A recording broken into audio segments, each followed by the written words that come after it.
tank engine wouldn't stop being a nuisance. I'm tired of pushing coaches. I want to see the world. Who are you? I'm Thomas. You're not Thomas, grumbled Gordon. You look more like me. Thomas was silent. Shut up, said James. Leave Thomas alone. He's right, you know, said Henry. He was feeling very sorry for himself. That's a truck. Truck, said Gordon. Next morning, Thomas woke up to get his coaches ready. Magic. Thomas ran to find the coaches. Then he realized he couldn't move.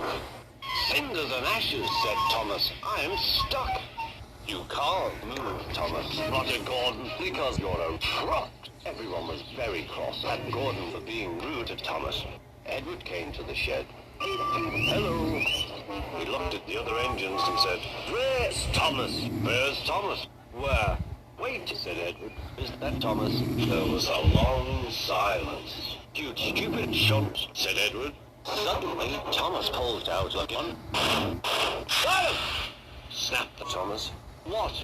I'm in charge of solo. The other engines felt rather silly, so they left. Come back, yelled Thomas. Oh, Thomas was alone. Oh dear, he said. I am a silly truck. Time for Thomas, said Thomas. Hello, said Thomas. Who are you? I'm Thomas, the tank engine. Why did you honk? What? Asked Thomas. You just did it again. Bust my buffers.